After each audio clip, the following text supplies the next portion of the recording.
M-mode echocardiogram is one of the oldest modes of echocardiogram. There was also a B mode at the time. M mode stands for time motion mode. It was also called TM mode. Time motion because this is actually a single dimensional imaging. You can see this two-dimensional image here, and from the two-dimensional image a cursor is placed here. This is the cursor placed in two-dimensional image, and it is like an ice pick view of the heart along the single dimension. And the horizontal axis in this picture, this will be a moving picture when you do it live. The horizontal axis is time. Vertical axis is distance from the transducer. Suppose the transducer is here. This is parasternal long axis view in two-dimensional echo. This will be the anterior chest wall, free wall of the right ventricle, portion of the right ventricular cavity, mostly in the right ventricular outflow region, and this is interventricular septum. You can see that anterior and posterior parts of the interventricular septum has been marked here. That's for this left ventricular measurements. Nowadays, in modern echocardiography laboratories, M mode is used almost exclusively for left ventricular measurements.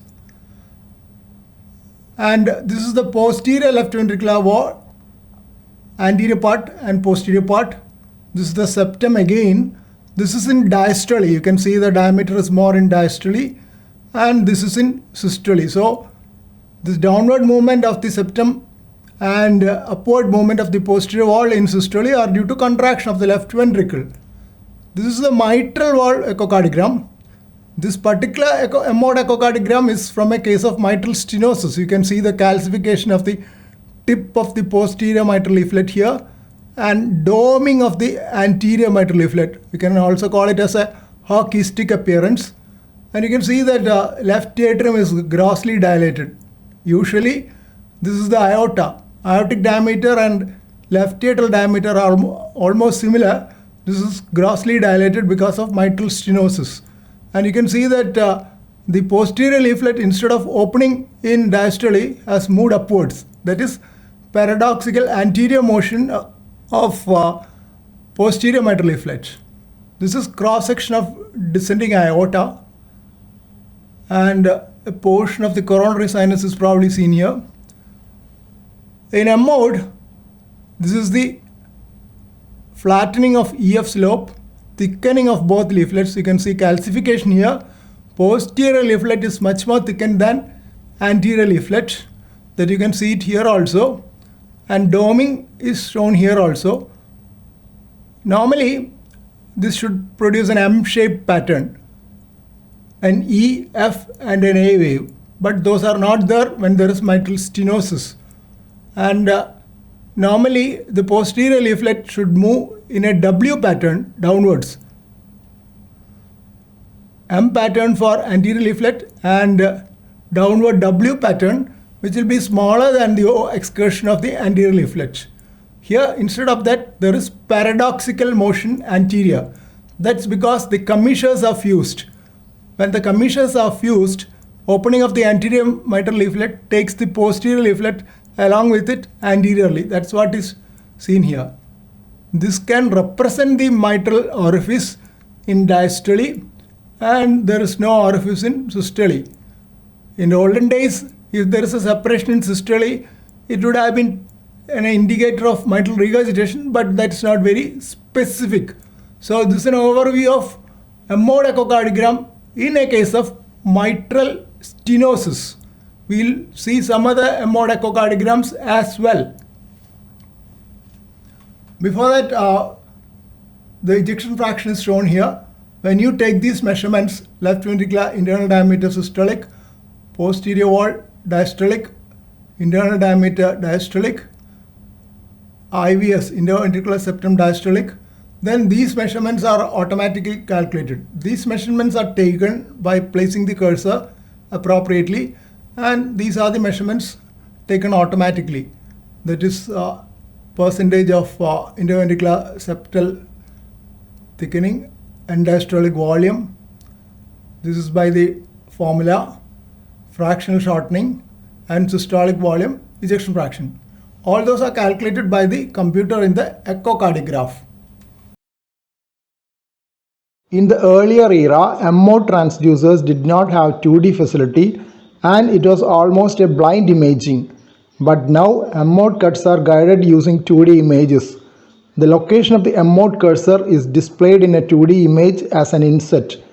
In earlier machines, 2D image was static, while in current machines, it keeps on updating at regular intervals, varying on the capacity of the machine software.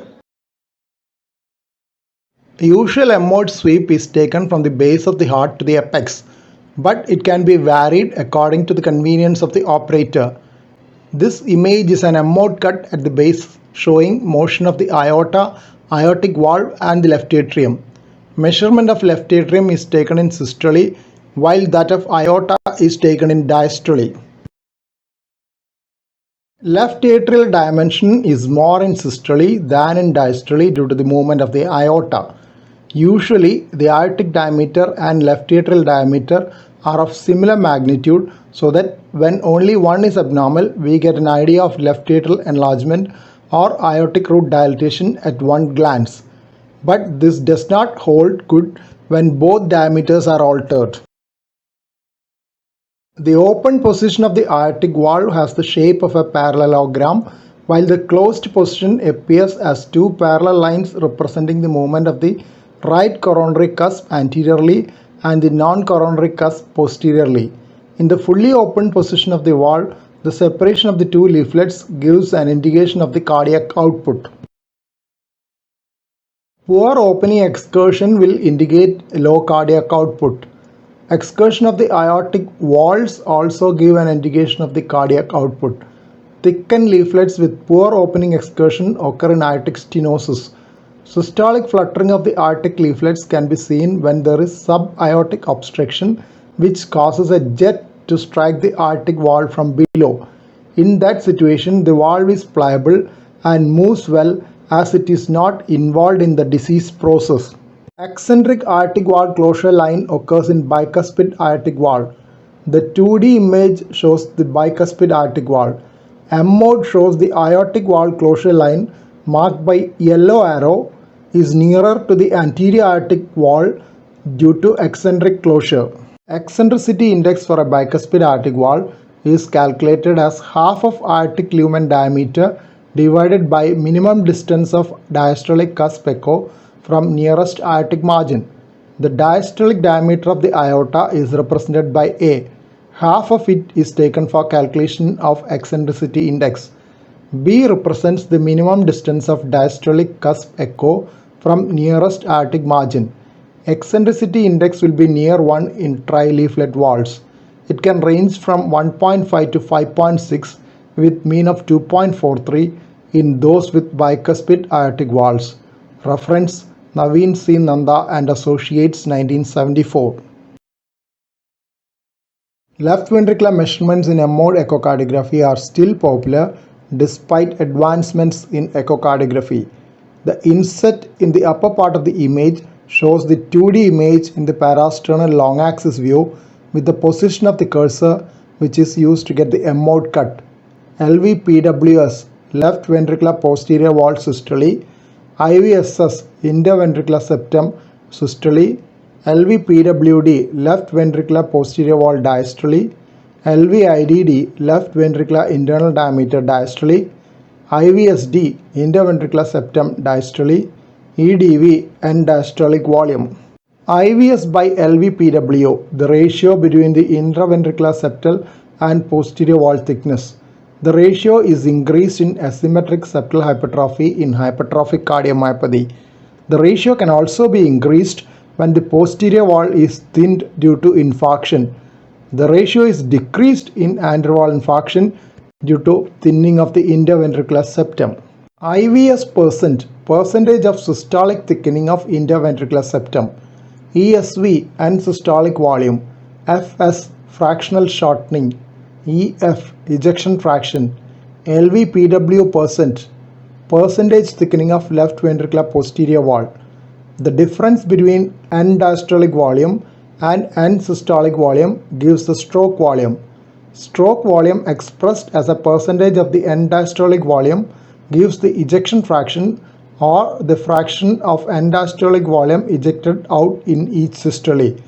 Ejection fraction is an important measure of systolic function and has great prognostic significance. Accurate M-mode measurements require good orientation of the cursor perpendicular to the long axis of the left ventricle. If the cursor orientation is oblique, measurements will be overestimated. Availability of anatomical M-mode is useful in such situations. In anatomical M-mode, computer software makes a correction and the cursor can be manually made perpendicular to the long axis of the left ventricle. Another important use of anatomical M-mode is the assessment of regional wall motion. It eliminates limitation due to the subjective nature of wall motion evaluation by 2D echocardiography. Anatomical M-mode cuts can be made in any direction and wall motion abnormalities quantified. In this case, left ventricular systolic function is grossly depressed with a left ventricular ejection fraction of only 31.1%. Usually, the left ventricular cavity is also significantly dilated when there is severe left ventricular dysfunction, but here it is within the normal range. Limitation of ejection fraction measurement by M-mode is that it measures ejection fraction in only one plane and does not represent global left ventricular function. The contractions of anterior and posterior walls alone are represented in this measurement. It gives an erroneous value if there is regional wall motion abnormality of these two walls. Ejection fraction may be overestimated if the basal segments are contracting well while other segments are not contracting so well. Tichold's formula, which is used by echocardiography machine to calculate the ejection fraction, is currently not the best one recommended for clinical use. Two-dimensional and three-dimensional methods are better for assessment of overall left ventricular systolic function. M-mode echocardiogram showing gross left ventricular hypertrophy and moderate to severe left ventricular systolic dysfunction. Both interventricular septum and posterior wall of the left ventricle are grossly thickened. Inset shows short axis view of left ventricle demonstrating severe concentric left ventricular hypertrophy. Left ventricular systolic dysfunction occurs in late stage of hypertrophic cardiomyopathy. In the initial stages, there is only left ventricular diastolic dysfunction due to the grossly thickened ventricular myocardium with poor diastolic relaxation. A similar echocardiographic pattern of severe left ventricular hypertrophy with left ventricular systolic dysfunction can also occur when severe aortic stenosis goes in for left ventricular systolic dysfunction and heart failure. Same can occur in coarctation of aorta with heart failure and severe systemic hypertension with left ventricular systolic dysfunction. Thickened left ventricular myocardium with systolic dysfunction can also occur in cardiac amyloidosis. This M-mode cut is through the tip of the mitral valve rather than at the caudal level, which is used for measuring left ventricular dimensions and estimating the ejection fraction. Here the cut has been taken at the tip of the mitral valve to demonstrate other features of left ventricular dysfunction. The topmost echo band below the chest wall represents the movements and thickness of the right ventricular free wall. Downward excursion indicates the systolic contraction of the right ventricular free wall.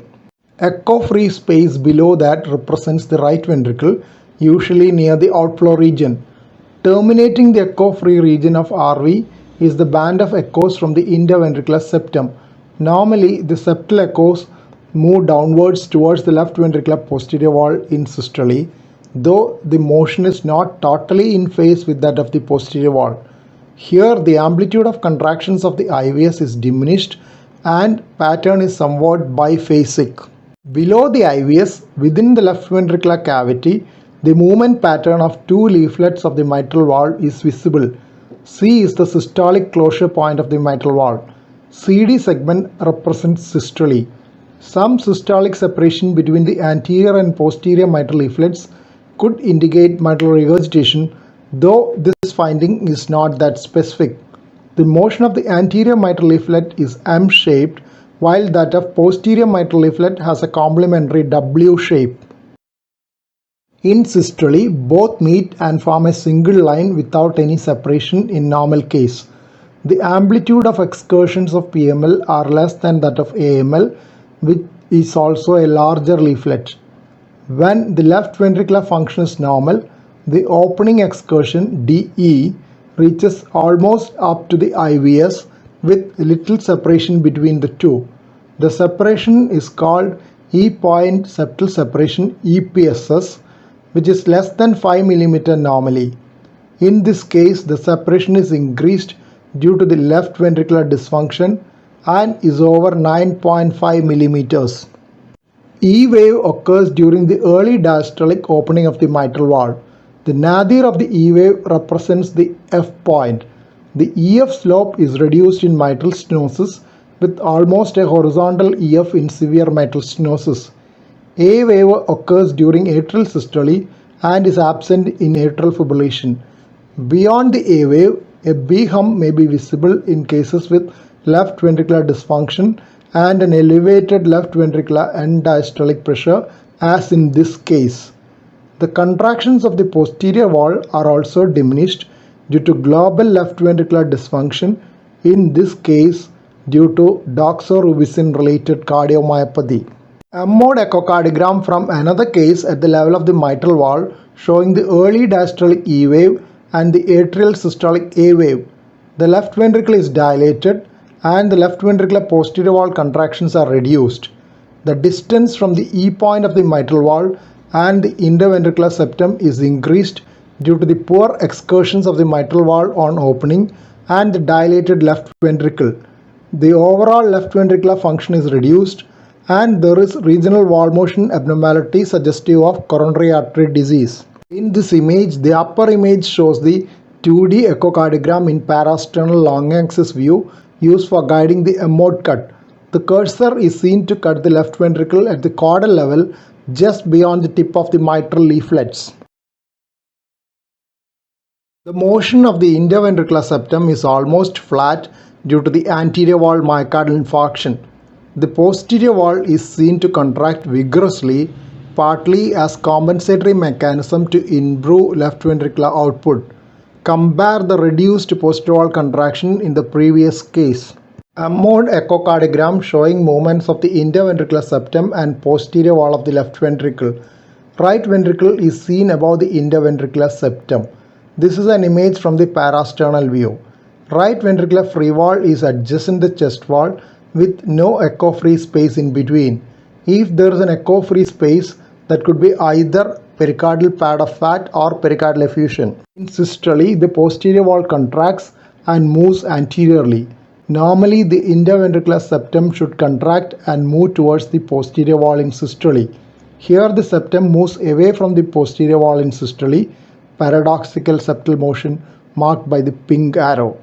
This occurs in situations of right ventricular volume overload like atrial septal defect and severe tricuspid regurgitation. The interventricular septum is a common wall shared by the left ventricle and right ventricle.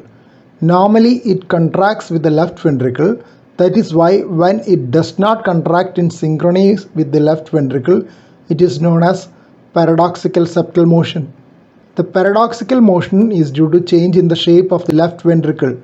Normally the left ventricle is circular in cross section in both systole and diastole.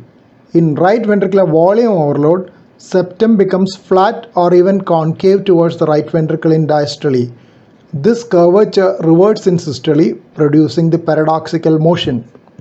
Another mode echocardiogram in mitral stenosis showing the paradoxical anterior motion of the posterior mitral leaflet in diastole with reduced separation of the two leaflets. Anterior mitral leaflet has various points marked on its movement, C, D, E and F. The EF slope is reduced in mitral stenosis. It becomes almost flat in severe mitral stenosis as seen in the previous case. CD is the closed position of mitral leaflets in systole and DE is the opening excursion of the anterior mitral leaflet. A wave and B hump are not seen in this case. A wave during atrial systole gets attenuated in mitral stenosis. B hump occurs only in severe left ventricular dysfunction as seen earlier and inserted in the yellow rectangle here for comparison. Pulmonary hypertension in mitral stenosis as evidenced by the flat EF slope of the pulmonary wall on a mode echocardiogram and the shallow A wave marked by the arrow. A mid-systolic notch may also appear in severe pulmonary hypertension. When Doppler echo was not available, a mode of the pulmonary wall was an important tool to assess pulmonary hypertension. Now with Doppler echo, the right ventricular systolic pressure, indirectly the pulmonary artery systolic pressure in the absence of pulmonary stenosis, can be estimated from the velocity of the tricuspid regurgitation jet. Another M-mode echocardiogram of the pulmonary valve showing features of pulmonary hypertension, a flat EF slope and shallow A wave. The A wave in pulmonary valve M-mode echocardiogram becomes shallow in pulmonary hypertension and prominent in pulmonary stenosis. M-mode echocardiogram to assess pulmonary valve was routine in the era when Doppler echo was not available to assess pulmonary hypertension and pulmonary stenosis.